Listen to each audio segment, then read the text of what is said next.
Today is Thursday, October 31st, and we're having Michael Hudson and Richard Wolff with us to talk about the legacy of the Biden administration for the next president of the United States. And let's start with Richard. How do you find it right now? Two important conflicts, one in Ukraine and the other one is in the Middle East. That we know that the next president of the United States should confront these two difficulties. And on the other hand, we're going to talk about tariffs as well. But when it comes to these two conflicts, what's your take on that? Well, I think like a number of what I would think of as the most important issues facing this country, the two candidates have little or nothing to say. So, as far as I can tell, there is a slight difference in the sense that there is speculation that Mr. Trump is not so eager to be persistent about Ukraine and rather more eager to be persistent about Israel and bashing China. On the other hand, the Democrats seem to think that their success lies in doing what the Republicans do, just not so quickly, not so harshly, but otherwise to take their cue. Therefore, I don't think it's going to make all that much difference on these two issues, what exactly happens. When you add the social forces that are behind all of this, they will be more important in shaping what the president, whoever it is, does than anything they say in general and anything they say during a campaign in particular, when kind of they say whatever their polls suggest will get them more votes. So this is like so much about our elections. This is a theater. I like to call it the theater of democracy because it's a substitute for the real thing, which they do not want. Let me put this another way. In my view, what we are experiencing, what we are living through, the three of us plus everybody else on this planet, is the decline of the American empire. And it takes a variety of forms, foreign and domestic. But I think in the end, the Ukraine war is a kind of gesture, a kind of shadow boxing in which the United States is trying to convince itself, its allies, and as much of the world as possible that it's the global dominant power that it used to be. And unfortunately, it is demonstrating exactly the opposite, although they don't want to face it yet. They can't allow it to be discussed. And so the two candidates say nothing like that. Do not admit it. Do not deal with it. Do not suggest ways that the United States can rationally deal with the decline of its own empire. They are engaged in a combination of denial and desperate pretense. And basically, I think that's largely what's going on in Israel as well. Israel is trying to hold on to an impossible situation.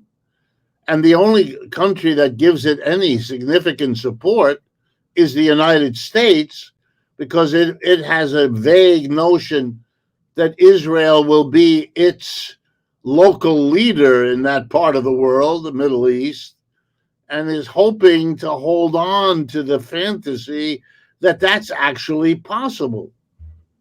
And it isn't, in my judgment. I think that's hopeless. But the desperation is causing a lot of people to die and having the effect of mobilizing the alliances of Russia and China, of both of them and India, of BRICS as a challenge to the West. It is accelerating what it was designed to stop. And they don't see that either. So it's full speed ahead doing all of these things.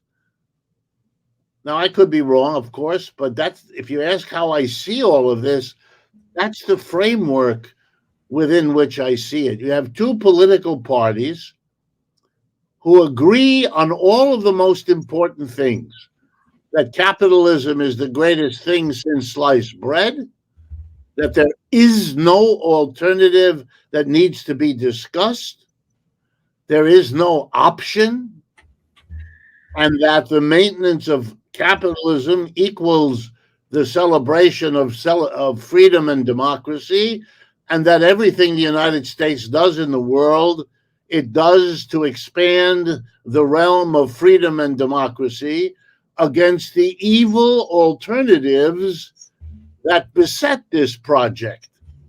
They used to be called socialism and communism, and now they're called authoritarianism, but it's the same game. It's even got the same players. They've barely changed their uniforms, so we can all recognize who you mean, and the hypocrisy of it all is right on display, as it always was, and it's overwhelmed by propaganda, and the two political parties do their part by being utterly silent on all of it. Michael, jump. Well, I think Richard and I have been making this point through all of your shows, and I think that a lot of the American voters are in agreement. Certainly, they're in agreement that both presidential candidates are just frontmen for the deep state, or whatever you want to call it, Wall Street, and their financial backers. And the result of people finally catching on is that what's coming up next Tuesday is a typical American election. Who are you going to vote against? The question's always the same: who's worst? And all that the Harris lady can say is, "Well, I'm not Trump," and Trump can say, "Well, I'm not Harris." And the Trump haters are going to vote Democratic. And voters who are disgusted with Biden and Harris and are going to vote for Trump. But voters against Biden, the two big wars, are going to try to vote for Jill Stein. And I'm sure when it's all over, they're going to find the margin of Trump's victory over Harris, certainly in the swing states, is going to be less than the large, the Jill Stein third party vote. And the Democrats are going to say, oh, we would have won if it wouldn't have been a third party. That's the one thing we can never have in the United States. We have to make it even harder for there to be any real choice of a third party in the United States. There must be no alternative. And the issue is all going to be personified, that Richard just described as what the underlying force is. I think the Democrats are going to lose because Harris has come out as the war party candidate. And I guess you could say the election is going to be which war party, which war do you think is more important? Harris is defending Ukraine. Trump is defending Israel. But basically, the Democrats are the war party. And I think that's what's going to defeat her in Michigan, in Minnesota, and other key states, her war party stance. Yesterday in the magazine, The National Interest, General Bill Hodges, one of the big generals in the U.S. and another national security general, gave a plea to American voters: you must vote for Jill for Kamala Harris, because otherwise Russia's going to march, right through to recapture East Germany on its way to the Atlantic. We must stop Russia. This election is over. Do you want to stop Russia or not? Where for Trump, it's saying this election is over. Do you want to stop Chinese economic domination of the U.S. economy or not? In other words, pick your enemy. And it's the enemy that is defining the candidate, because neither candidate has anything positive to offer the people. So all you can do is play on everybody's resentment against the economy and try to channel that resentment toward the opposite party. So it's a purely negative kind of election. There's no longer an election over what kind of parties do you want. And I think, as Jill Stein said on your show a few months ago, Nima, that she agrees with what Harris is saying and what the left wing of the Democratic Party, such as AOC, is saying. A vote for Jill Stein against the war is a vote for Donald Trump, and we're okay with that, because I don't think there can really be any progress beyond the dilemma that Richard is talking about, as long as the Democrats are really in power to sort of pretend to be the alternative to the Republicans. And I think that if this election ends the way I expect it to be, and the Democrats will lose not only the presidency, but the Congress and the Senate as well, that will mean that it's not possible for them to win an election again without somehow moving away from their right-wing basis.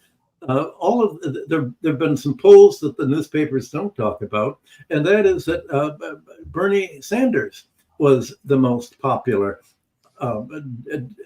politician within the Democratic Party. Suppose that there would have been presidential primaries like every other party's had for the last 100 years. Suppose people had earlier said, Biden is really senile. We can't let him run again. We've got to let the voters choose who an alternative will be. Harris could not have won a single state, just like in 2016.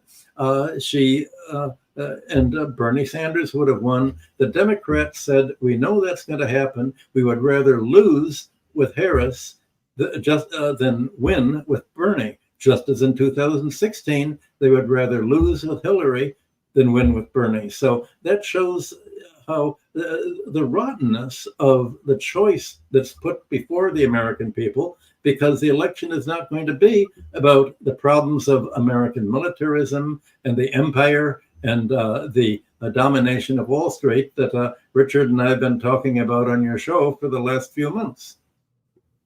Richard, do you want to add something, Richard? Yes, I want to throw an idea out for you and for Michael to play with. And here, I'll be blunt, so I won't be able to develop the nuances of this. A very short time ago, the head of Apple, Mr. Cook, went on a trip to China. He's made many trips to China, and more than one this year. But he recently made one. And it was crystal clear by the very warm reception he got and by his own very enthusiastic, positive commentary on China that, and here comes the jump, that there are sections of America's most important, biggest businesses that do not want a war with China. They do not want this conflict. They have become the giant successes they have been because of what China enabled them to do. They know it. They don't want to lose that. There is nothing to substitute for what they get out of China, which, to be blunt, is cheap labor and the biggest expanding market on earth. To give those up is to risk their entire business operation. Okay, now, At some point, especially were Mr. Trump to win, these people are going to possibly begin to think like Michael just spoke. They're going to say these two parties are a disaster. They are involving us in one dead-end war or conflict after another. And while it may be good for the military-industrial complex, we are, after all, a bigger section of this economy than they are. We, the high-tech industries, we, all the rest of the economy, other than the military-industrial complex.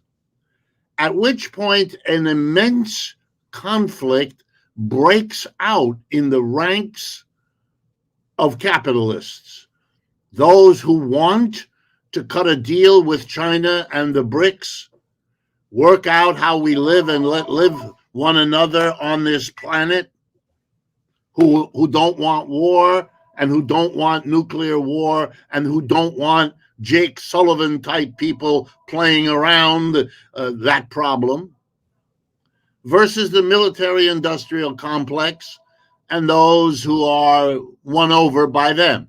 It will be a split, bitter conflict over which way American foreign policy goes. It will be decided in Congress, and so each of those two wings will begin to appeal to the public for mass support to their two different programs. Go the way we are, saber rattling down the road, or go in the alternative direction, work out a deal with Russia, China, the Arab world, and so on, at the expense of the West, including Israel, Western Europe, and so on, no question. Do we do that? Or do we, and pardon my humor, have a capitalist peace movement alliance which actually wins? Why? Because the peace movement can be the most popular base, and that wing of the capitalists will fund the creation of that base into a voting majority. If I'm right, that's the next step of American political life, which will burst on the scene because of the crazy things that are going to happen next in Ukraine and in the Middle East.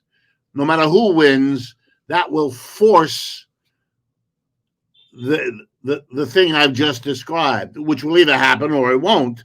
But it is a possible scenario that has come into my mind as I watch the lunacy. And just one last thing, I know you mentioned we might discuss it, but if Mr. Trump has to carry through the notion of putting tariffs on everything, which is what he said he is going to do, with the uptick in inflation, I don't know if you saw today's data, the inflation is back. But that's nothing compared to what would happen if you actually did that tariff stupidity. And I also begin to think that the United States is beginning to recognize what somebody ought to call the Hegelian moment of American politics. And here it is. The culmination of the Cold War and the years since that aimed to isolate socialism, isolate Russia, isolate China, is reaching its peak, which takes the form of the isolation of the United States. If you isolate everybody else, and you end up By definition, leaving them all together, and you're isolated. That's exactly right. So this is a new kind of isolation that's in the past. The isolationists were always against war. Today, the you're saying The opposite. the That's right. isolationists have led to war. Yeah, because the war is a self-delusional gesture. It's the person who is losing the battle who. Well, I'll give you an example from the Ukrainian war. The Ukrainians are losing, and they take their best troops and invade an unimportant corner of Russia. I mean, that's pure symbolic gesture. That can't work, and it is now coming to its pathetic end, as anybody who paid attention would have presumed it would. That's an act of desperation, as would be sending missiles into the heart of Russia, which Mr. Zelensky wants to do. He's desperate, which I understand that he's desperate, and these are the behaviors of a desperate character, but they're not to be taken seriously on their face value. He calls it a victory plan. That's hysterical. Well, what? You have no plans at all, let alone a victory. Your plan is how to get out of that country in time when the troops arrive. That's the only plan left for you. When Michael, do you want to add something? Yeah, why on earth would Zelensky have invaded the Kursk area? The answer is it's all about the narrative. He didn't invade to win the war. He invaded because he thought that would convince somehow the egotistical, narcissistic American Cold Warriors that this enables a narrative to be said, Ukraine has fought back, Russia invaded us, we're going to invade it. There better be a peace, and if there's a peace, there'll have to be a ceasefire, and Russia cannot continue to mop up and continue the plan that Putin has announced of denazifying the Ukraine and protecting itself against NATO. So it's the fight over the narrative, and nobody on this show, when Richard and I naturally are saying, what is in the capitalist interest? What is in America's interest? What is in foreign countries' interest? And there are people who are not interested in America's interest. They're interested in their own interests, and to distract people's attention from the American national interest, if there's an American election, they have to have a different narrative, a narrative in which they're protecting the weak democratic Ukrainians against the authoritarian Russian invaders who are not going to stop at Ukraine, but are just going to continue to march west over the rest of Europe. It's all, somehow there's a belief on the American Cold Warriors that they can create a narrative that will convince people to somehow find the fight between good and evil as seen, depicted by the CIA and the American military, is more important. And certainly confuse people is what the real world's fight between good and evil, between civilization and barbarism is. And I think the ideas that Richard and I have said on your show is that the new force of civilization that is taking place in isolation from the West is the global majority and the BRICS. And the barbarism is the attack on the BRICS, the US NATO attacks, trying to preserve this defunct American power that is only predatory, not productive, only extractive, not productive, and not leaving living standards, only polarizing, not democratizing. So I think that this is, you could look at these military wars that are going on as wars between two narratives of what is good and what is evil, what is black and what is white. And when it comes, Richard and Michael, when it comes to these two conflicts in the Middle East and in Ukraine, we want to see what's the difference between the Democratic Party and the Republican Party. Donald Trump, in his recent interviews, he was just talking that I'm going to put an end to the conflict in Ukraine in 24 hours, as he put it out. And in the Middle East, he said, I'm not interested in a direct conflict, in a direct war with Iran. J.D. Vance, in his latest interview, he mentioned the same thing, that we are not, Israelis are trying to drag us into a war with Iran, but we are not interested in going to war with Iran. This is one side of the story. On the other hand, Donald Trump is talking about that Mike Pompeo, Nikki Haley, Tom Cotton, these people gonna be in his administration if he wins. Here is what Mike Pompeo said on Fox News, specifically about the conflict in Ukraine. He says Donald Trump doesn't know what he's talking about. I don't know what he's talking about. I do know that we were able to deter Vladimir Putin from doing precisely what he did, invade Europe. He's killed innocent Ukrainian civilians. That didn't happen on our watch, right? Putin takes a fifth of Ukraine under President Obama, not an inch, while I was Secretary of State, and then goes at it again as soon as we leave. So I'm convinced we could have convinced Vladimir Putin not to have done this. Putting it back in the box is going to require real American seriousness, real American leadership, the preparedness to help the Ukrainians do the things that they need to do. Yeah, put him back in the box. It seems that they can do whatever they just desire to do. Richard, jump in, please. Well, this has deep roots in the United States, very deep roots, going back to our start as a colony, the Puritans, this way of thinking that the world is to be captured by a great struggle between good and evil. This obliterates all the complicated relationships that make things happen. It reduces it, and they know that, but we don't tell our people what the issues are. We don't explain. We have no history of it. We barely do it in the university with the tiny minority of people that even bother to go to the university, and the tiny minority of them who actually read and listen to what goes on. I spent my life in the university. I did the best I could, but I'm not crazy. I know what my students did and didn't do, and I learned what holds them back from learning. To give you an example, there's this need to demonize the enemy.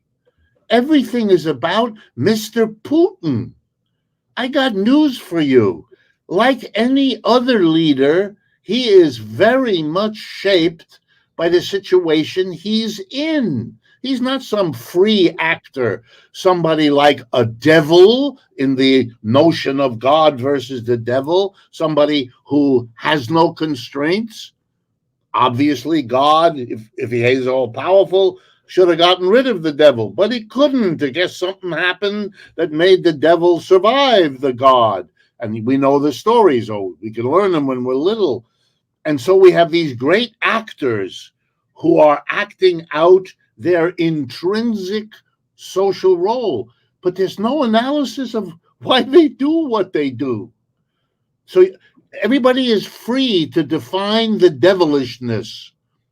So for Mr. Pompeo, and he's not original in this, by the way, he's not original in anything else either. He has picked up the story that Mr. Putin wants to march to the ocean. That's right. Instead of Ukraine, he'd like to have a rebellion of the French and the British and the Germans and the Italians and the Scandinavians. All together, he could try to, he can barely control Ukraine. What a joke that he could control the others who are better armed, better equipped than the Ukrainians ever were. I mean, this is so silly that it works. And it works because it touches the good and the bad, the good and the bad. And when people reason like that, it never stops. That's why Mr. Pompeo can then seamlessly go from the bad Putin and the good us to the bad us and the good us, the bad Democrats and the good Republicans. We're God. The Democrats are a junior devil. That's why they made a deal with the senior devil. And this is childish. This is reading the comic book instead of reading the book about which the comic book was written. This is a childish substitute for real politics. That's why clowns like Pompeo and Nikki Haley, I mean, please help us. There's nothing there. Nothing. There's a finger in the air. Which way is the political wind blowing among the mass media? And takes her cue. And I don't mean to pick on her. She's no worse and no better than Mr. Pompeo. This is a game. Inside the United States, you paint your enemy as the devil. For MAGA supporters, I don't know, Kamala Harris or the others, they're devils. They talk like that. They're at least honest enough. They talk like that. And for the Democrats, you hear that Mr. Trump and all of his people are immense dangers to democracy. Look at the language. That's why you don't hear much about this or that program. What's the point? You can't have an anti-capitalist program because then the media will destroy you in 10 minutes. So you fasten on other issues where you're allowed to say something like abortion or gun control or immigration.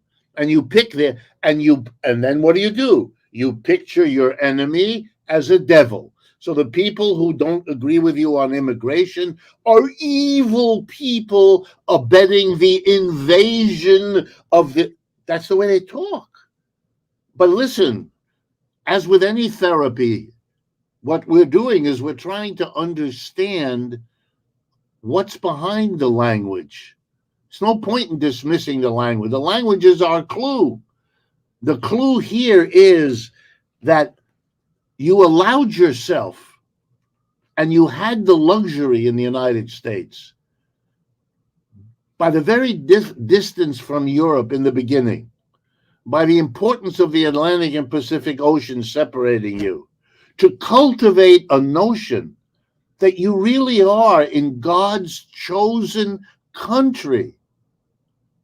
That's part of why there's a vibration with Israel. They too think they're in God's they're the chosen people, and they're in the chosen country, and the chosen book, the Bible, said it was their real estate, not other people's real. What is going on here? And so you've had this way of thinking, and now the chickens are coming home to roost, because this way of thinking, we are the exception, American exceptionalism. God created us. Our politicians have to be talking to God all the time. Politicians in European countries don't do that. If they stood up and said, I'm talking to God, there'd be a paddy wagon come to pick them up and take them to the sanitarium. Nobody wants to hear this. And these are countries that have the same Christian religions that you have here. But you can't do it here because everything is infused, and now the denouement, the chicken's coming home to roost. You're killing yourself. You're destroying yourself by turning that language onto one another. And now we are a country split in which each side thinks it's God versus the devil. And they're going to destroy each other. The Soviet Union didn't disappear because another country overwhelmed it. The Soviet Union imploded. That should worry people as the politics of America becomes unlivable. Are we headed down that way? That's a conversation we ought to have. But of course we won't. Each side will see the devil in the other, not in the relationships. Because if you understood that this is a language game, you'd have to ask the question, why are we playing the game? But the people that we're talking about, Harris, Trump, and all the others, they are so into that game, they can't see it as a game. The great philosopher, Ludwig Wittgenstein, understood and wrote reams of material about the games Language is a game. And that metaphor is really helpful because you can then maybe take a step back and ask yourself, why are these language games so powerful? Or to use Michael's language, why is this narrative the one that's embraced by people? That's the first step to getting out of this hole, is to understand that you're in a hole. Just like going to Alcohol Anonymous, they require you to say, I'm an alcoholic. You have to begin recognizing where you are if you're ever going to get out of there. Michael. Well, what does it mean to be a devil? It really means the other. Yes. And you mentioned the roots in American settlement itself. The other at that time were the Native Americans. Right. What did you do?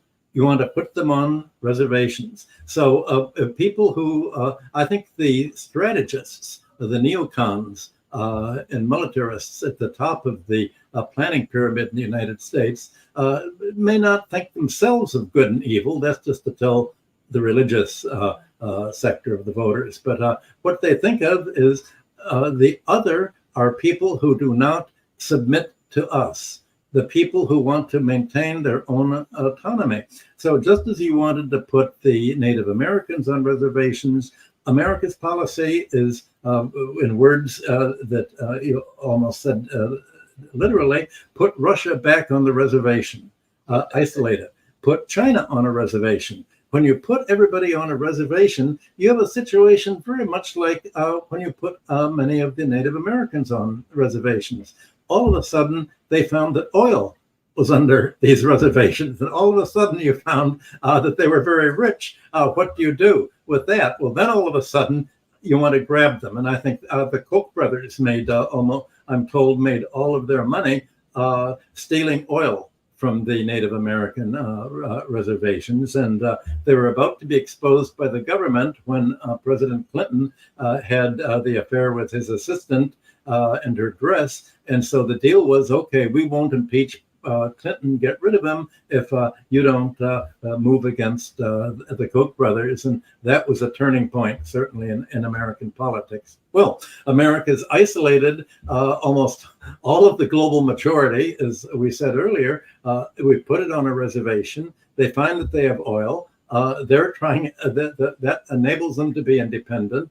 They've also found that they're immune from many of the Western laws, from the rules-based order, and can make their own international law order. And I guess for the American reservations, it's we can have gambling casinos and clean up with the frustration of the Americans. So I think the higher the planners who are really behind making this aggressive policy that you talked about, think the only thing that we can do is prevent. This is a war against anyone who is trying to maintain independence from the American unipolar world order. And of course, that means everybody's the enemy. Well, they're not going to say this is their strategy to the American voters. They're just going to say this is good versus evil, us versus the foreigners. And it's all of a sudden what has catalyzed the recognition on certainly the global majority is exactly what's happening in Israel. The fact that they say God gave us this land and we must exterminate everybody, all the enemies. They're all Amalek. It's a war for the destiny of civilization. And all of a sudden, the rest of the countries of the world saying, well, when the Americans are coming in and have the National Endowment for Democracy sponsor regime change and color revolutions, they're going to try to get one of us to die to the last Ukrainian, to die to the last Georgian. If they could have been able to overthrow the Georgian government yet again, they would like Georgia to fight to the last Georgian against Russia. Which of the BRICS can they pick on next to fight to the last of their citizenry against? America cannot fight militarily. It has to somehow convince one of its designated opponents to fight among themselves. This is the kind of crazy lot in diplomacy that we're in. Got to stop. Yeah, let me add, just to take Michael's point another step, to make sure people get it. The whole world is watching what Israel is doing in Gaza. Okay? Now, what Americans have to understand is what's going through the minds of all of those people around the world. The United States is funding and arming what the Israelis are doing in order to hold on to its influence through Israel in that part of the world. Everyone is wondering, will there be another country, neighbor of mine, another Latin country, another Middle Eastern country, another Asian or South Asian country, another African country that will be chosen by the United States to play that role over there?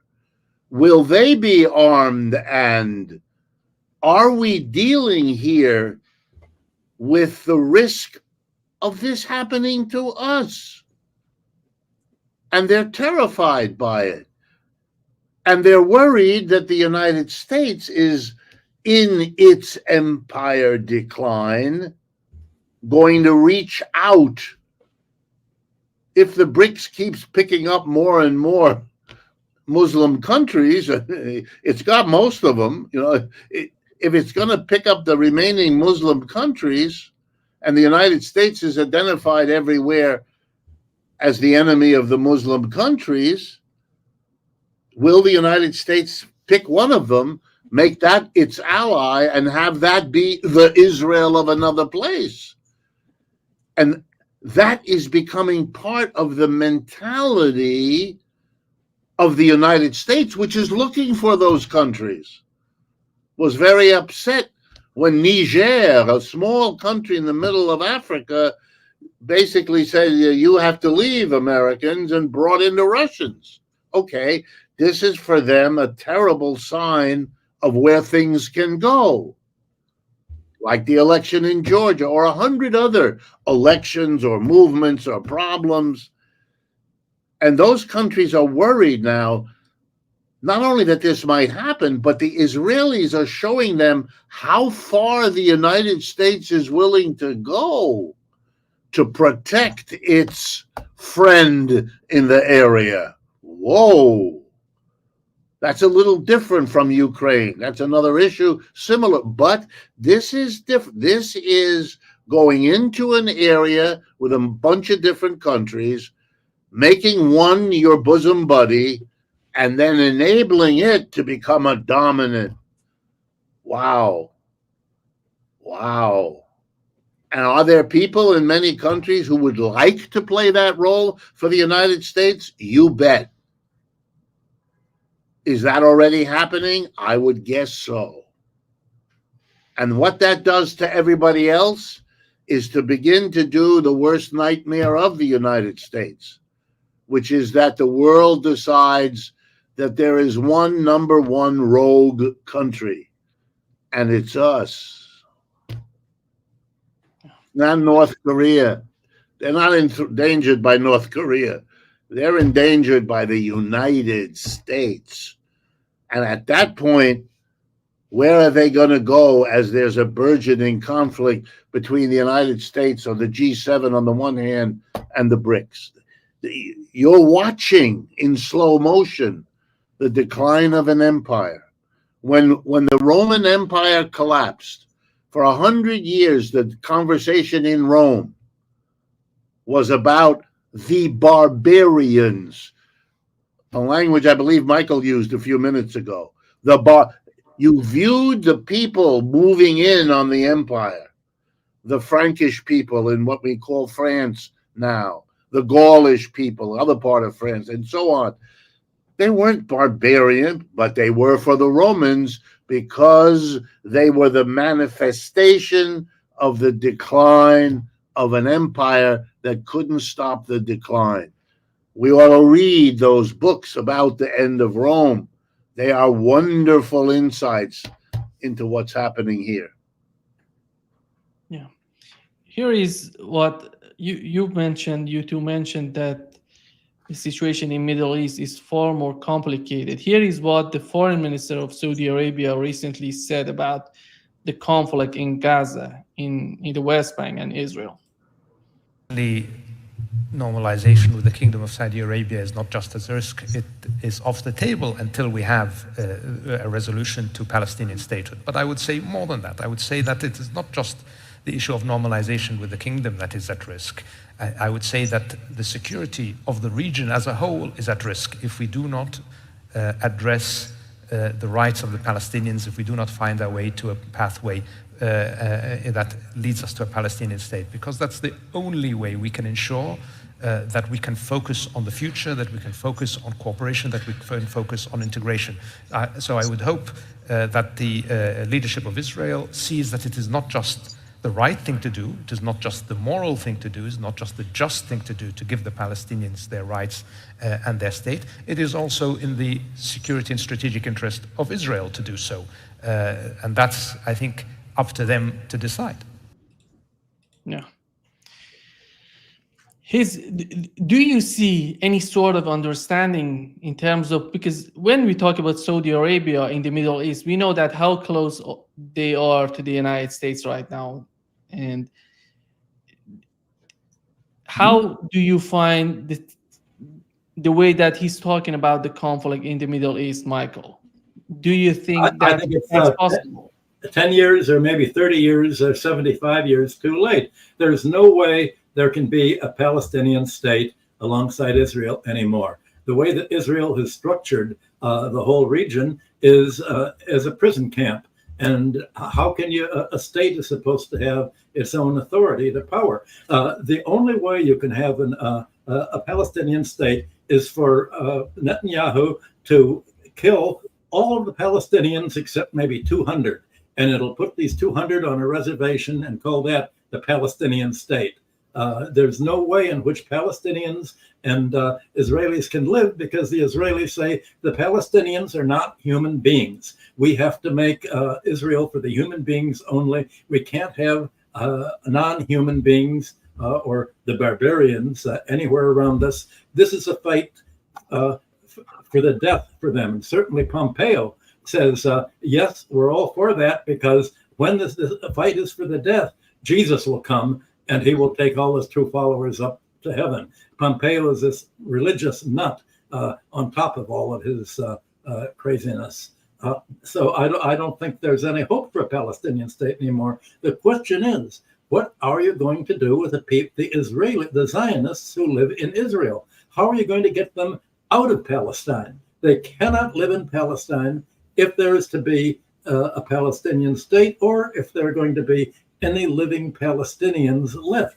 Where are you going to put the Zionists? Where can they go in the world? Yeah, the way I read his statement is the way I read what Saudi Arabia does in the world. And for me, it is a wonderful case. They are hedging their bets.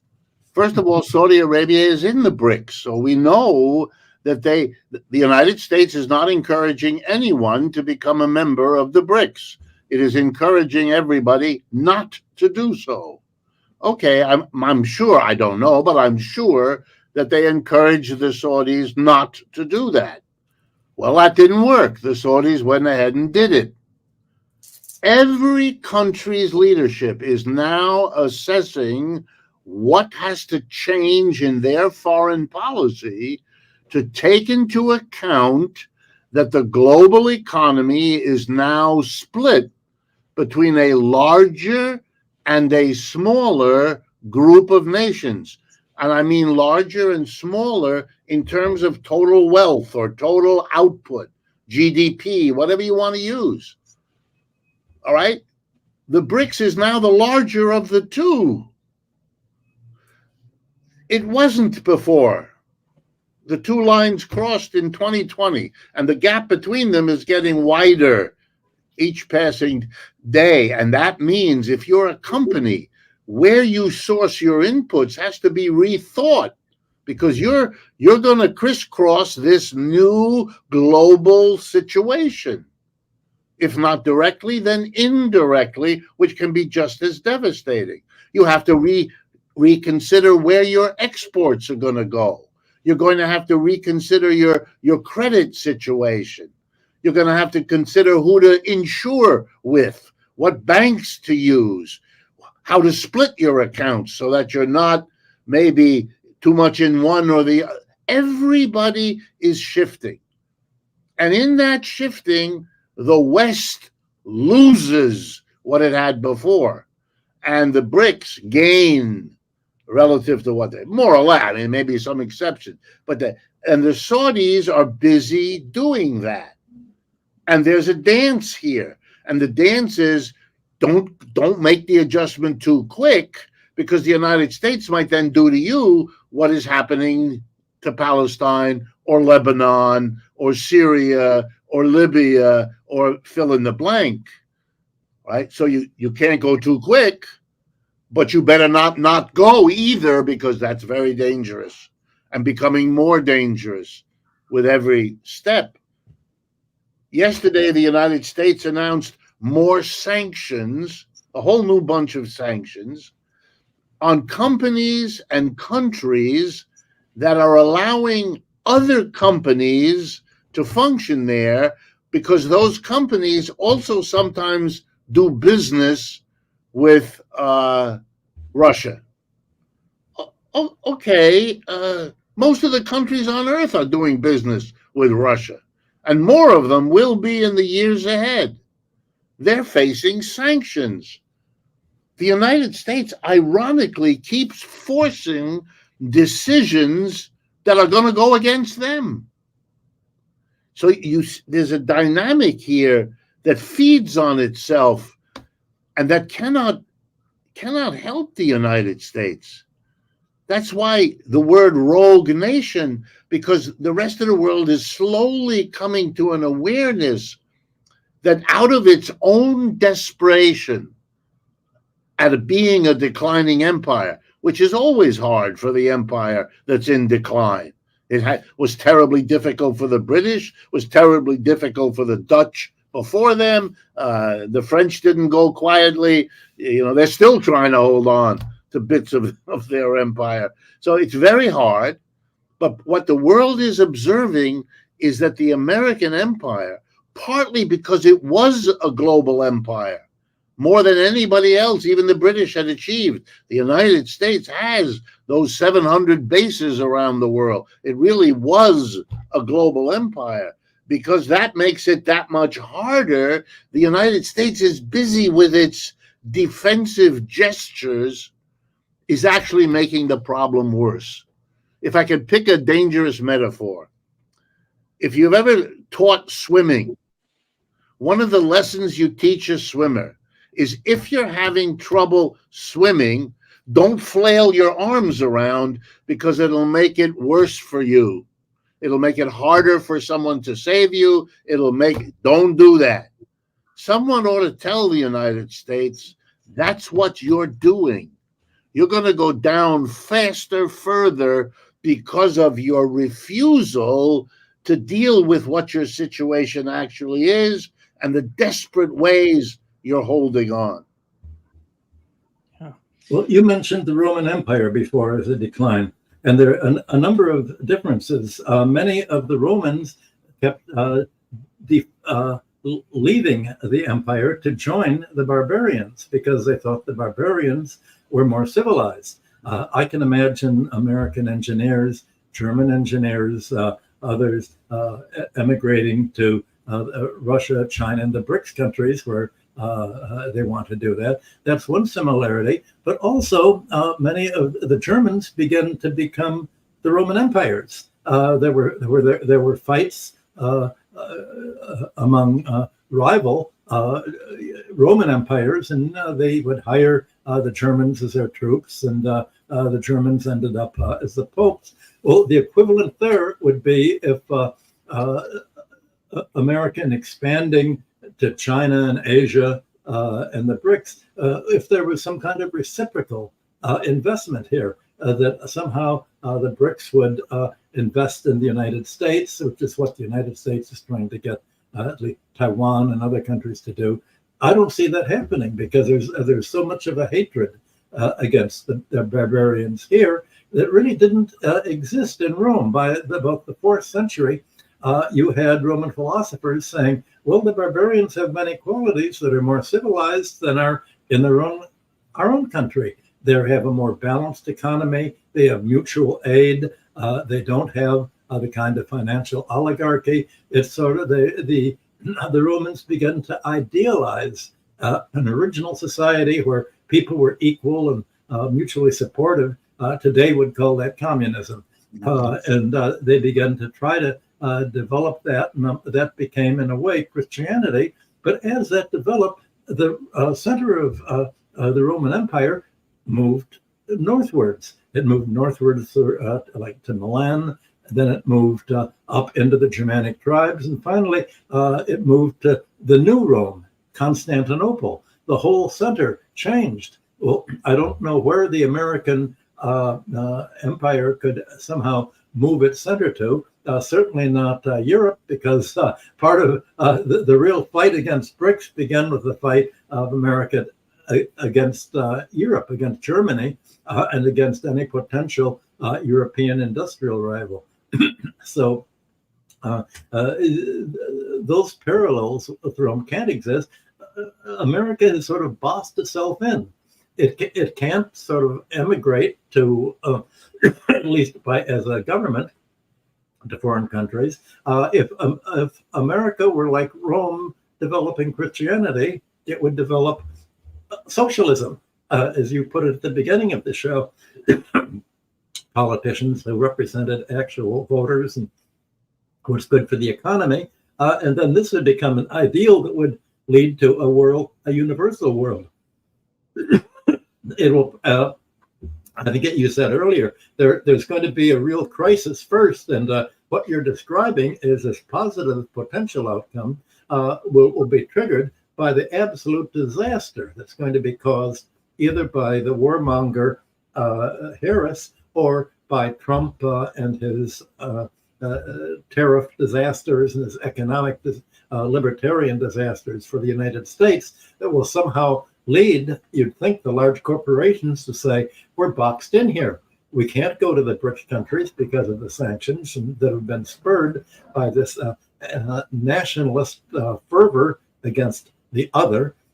There's nothing we can do except to create a new society, and this would, I guess, would be America's version of Christianity. And of course, that was poisoned soon enough by the 5th century by St. Augustine and Cyril of Alexandria, that completely destroyed the Christian feeling that came out of Rome. But that revulsion against inequality spread throughout the Near East. It spread to Persia.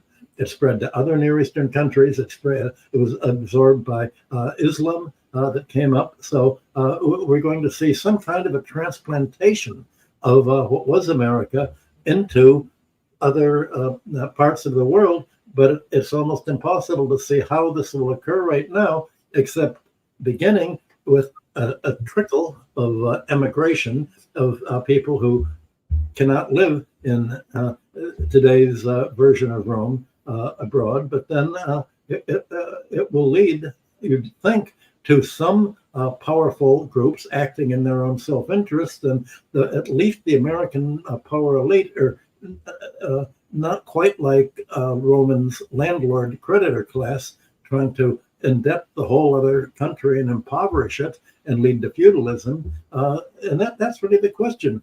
Is the American economic model going to lead to neo-feudalism, or is it going to lead to something better that would actually be, in principle, the same kind of rules of civilization that the BRICS countries are trying to create? Yeah. And I think the very nature of this conversation is telling you we are more evidence of a declining empire. We are beginning to grope around for either historical models or theoretical extensions of things we see now to begin to imagine where this can all go. And that's already a sign that people are looking. There's an enormous revulsion here in the United States against the level of inequality that we have. One of the reasons neither presidential candidate goes near there is because it is so dangerous. The people who are the tiny minority at the top are prepared and willing to spend a lot of money to keep that conversation bottled up, not public, not pervasive. They are very interested in not having that conversation go because they are so isolated at the top of the pyramid with all that wealth. I mean, if you have $200 billion and most people, living paycheck to paycheck, you got a problem. You need to keep the lid on the ideologies of your people. You need to control the politics. Otherwise, the sheer numbers will overwhelm you. And I suspect we're going to see all kinds of movements against the inequality, questioning the system in all kinds of ways, including a resuscitation of the old Marxian and socialist. And that's going to come back as it has in the past. The comment that that's all behind us is silly. That deserves the same answer that Mark Twain gave when he read his own obituary in the Hartford Courant. And he wrote the letter to the editor saying the rumors of my death have been greatly exaggerated. The same is true for all of these other ideas. The worker co-op is not a new idea. It's been around for thousands of years, but it is already having a renaissance, in part because there is a concrete example visible all over the place of people who are getting together in an enterprise to produce a good or a service and not organizing it in the capitalist way, with an owner operator at the top and a mass of dependent employees below. That's being a problem now, and there are alternatives being groped around to see whether they might fit. But I think everything starts with understanding that we're doing that. If you ask that question, then you don't have a war in the Ukraine. You don't. You work things out. You take into account the security needs Russia says it has, the security needs Ukraine says they have, and work something out. That could have and should have been done. It had been done for years before. It could continue. We can work that out. And the same is true in the Middle East. I understand what Michael is saying. And I think the Israelis have made horrible mistakes in now creating a population, whatever its animosity was before. Can you imagine with me what the feelings of the Palestinian people must now be after a year of that kind of bombardment? I mean, it's beyond. So I understand why Michael can't possibly imagine how these two people could live together given what has happened now. And remember, every time the Israelis had a war with the Palestinians, they explained and justified the violence they used on the grounds that they had to do something that would prevent worse violence. Well, it didn't work. We have that worse violence, much worse violence. And to say now it has to be done to prevent worse violence, can't do that anymore. You've run out of that one. That one's dead. So you got to come up with something else. The Israelis will have to face that one way or another. And there are enormous divisions inside Israel. So it's not as though there's all unanimity about what they're doing. It's a very particular government. I understand the people have supported their government doing that, and there is no way around that. But there are also big splits and differences that also should be kept in mind in terms of what the future may bring. But to go back to the way you opened today's show, Nima, look at how many of the issues we've brought up, you, Michael, and me. And even if you don't agree with all of them, of course not. But these are the issues that could have been and should have been raised as this country at this moment in its history chooses its leadership. What do you say about a country that can't talk about that? We have one president who's, I'll end that war in a week. That's not serious. That's childish junk. What is that? That doesn't solve anything. You're not going to deal with, even if you thought you could do it, the whole of European politics has been turned on its head by this war in Ukraine. The leadership, the center-right leadership of Europe is committed to fighting in Ukraine. It will be looking totally ridiculous if Mr. Trump ends this war. And that will be brought, and what's going to happen then? The left is already preparing to make this point in France, and they already are the biggest party there. And I'm talking a left that is old, well organized, knows how to function, theoretically sophisticated, present throughout the society. And I could go on talking about the German or the Italian or even the British. So you're not in a position, you may think you are. Mr. Trump may think, well, I'll end the war. You can't do that. That's not available to you. The implications of this war will play themselves out, and you'll be even less able than you might have been to shape it because you don't even talk about it. You don't even allow your society to engage in a discussion that might come up with some new ideas, that might come up with an idea, a plan for how to do it. We're just three people. I really believe in democracy with a small d. I want more people involved in these conversations. And then we'll get better answers if we do that. You made a very funny comment, Richard. Suppose indeed that Donald Trump could make an agreement to say, well, the whole Ukraine war has been a mistake. Look, we've lost. Russia has absolutely wiped out most of the Ukrainian not only population, but also society. And so let's arrange some kind of peace. That's all a mistake. Well, where does this leave Germany and the rest of Europe? This mistake is not for them. It's not reversible. A week ago, Volkswagen said we're no longer really a viable company in the way that we've operated in the past. We're going to, for the first time, we're going to cut back employment. We're going to cut back sales.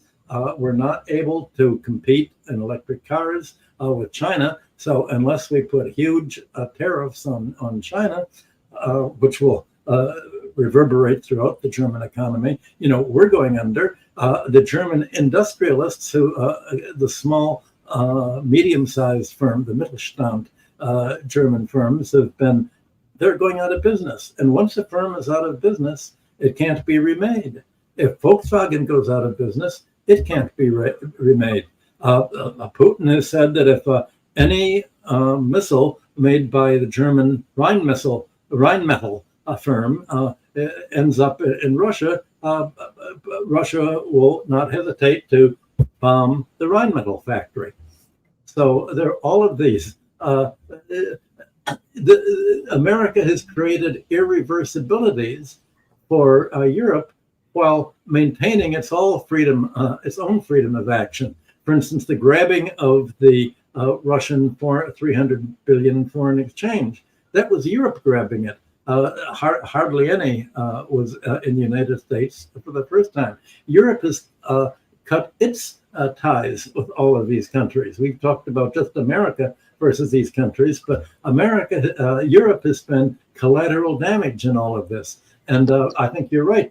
You'd think the hope would be the French left and Sarah Wagenknecht's left-wing party split off from Die Linke in Germany, and but so far it's the nationalistic parties that have not exactly the pro-labor parties that have been grabbing power in Europe. Any party that calls itself socialist is usually the far right thing. Whether it's the British Labour Party or the Macron's party in Germany, in France, or the others. So we've created a mess that looks almost inextricable. How can you extricate yourself? I can't figure out. And it's not foreseeable right now. It's a quandary.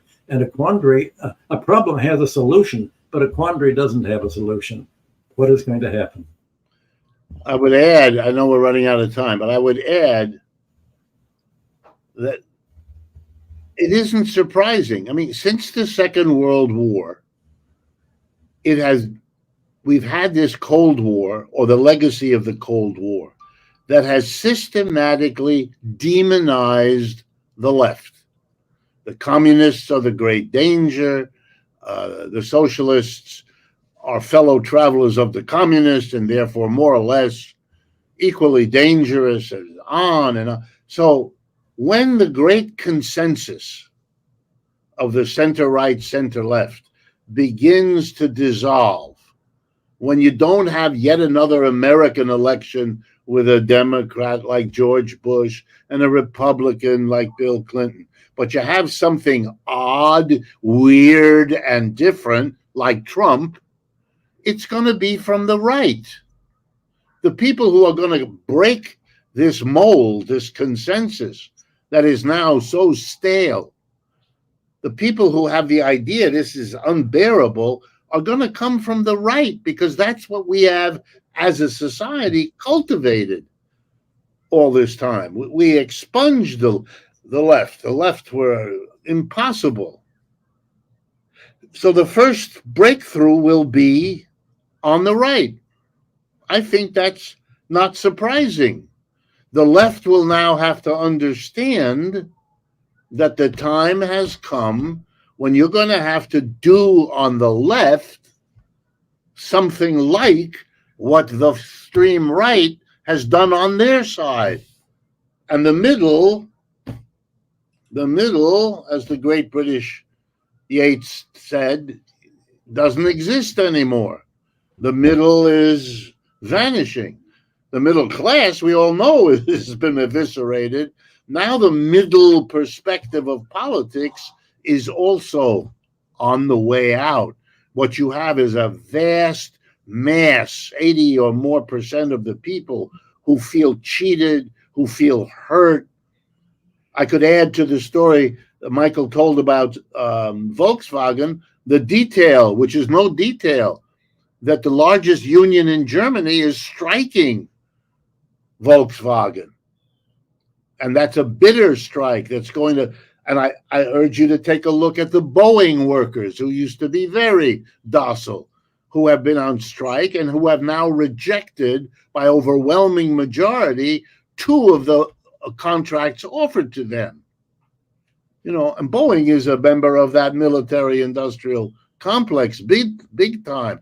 They can't manage their problems. By the way, the Chinese are producing lots of military aircraft. That too is going to become a serious problem for the United States. I think the left, ironically, agreed to Kamala Harris. And here I'm talking about Bernie.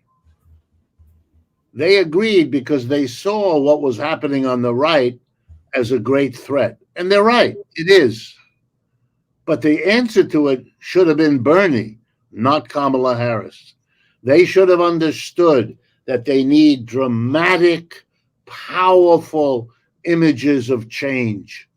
When Mr. Trump gets up and says to the suffering American working class, I'm going to protect you from the immigrants and from the Chinese, that's a good, big image. In terms of economics, it's silly. It's a joke. It's not serious. It's fake. Well, who cares? It's a power. What we need is Bernie to stand up and say, we don't need billionaires. In 10 minutes, we can pick 2,000 billionaires and announce to them there's a wealth tax. Anyone over $10 billion, that's it. You don't have it anymore. It's over. Comparable things like that would have given the people a chance to say, wait a minute, I am willing to desert the conventional parties. Like recent polls show Americans interested in third parties. But Bernie would have then given them something on the left, comparable to, I'll protect you from the immigrants. I'll protect you by taking the money from the billionaires, which they're all jealous about anyway. I can do that. And I can make a new deal. Here's what it'll look like. Everybody will have a job as a right. There will be, no, that's the drama that would have overwhelmed Mr. Trump. Instead, she did the usual left of center. I'll do this. I'll help working people. Those are genuine, but they're small. They're old. They're precisely the kinds of things that Democrats have always done, which is why they've never changed the basic trajectory of inequality in this society. But they didn't understand it. They were hesitant. If Kamala Harris loses, it may be a very important time to make that point. Well, this is the problem that I mentioned at the very beginning when I said the Democratic Party's role is to prevent the left and to co-opt the left. 2 days ago, Bernie gave a whole attack on the American working class, an attack on the pacifists, saying you must support Pamela Harris. AOC, his popular follower, gave an attack on the working class, an attack on American labor, attack on the pacifists. You must support AOC. You must support the war in Ukraine. The function of the Democratic Party is a quicksand that just absorbs these people, and pretending to be we are the alternative to the right wing, they will take the people who would like to be on the left, like Bernie was when he joined the Trotskyists in 1962, and just sort of absorbed him and made a deal. They told Bernie, we will put you on some committees. You can do all the talking you want. You simply cannot act. We want you to talk. The more you talk, people will think that somehow the Democratic Party has a potential. By absorbing you, we were crushing the potential. People are now disgusted with you, Bernie. They're disgusted with AOC. They're disgusted with you supporting the war. They're disgusted with you supporting Wall Street and supporting the Democratic Party, saying through Harris and her right-wing, not center-left. This is a right-wing party with a left-wing rhetoric to prevent any left from developing in the United States. So in a way, the function of the Democratic Party is to sterilize the left. And that I think was the message that Jill Stein was given.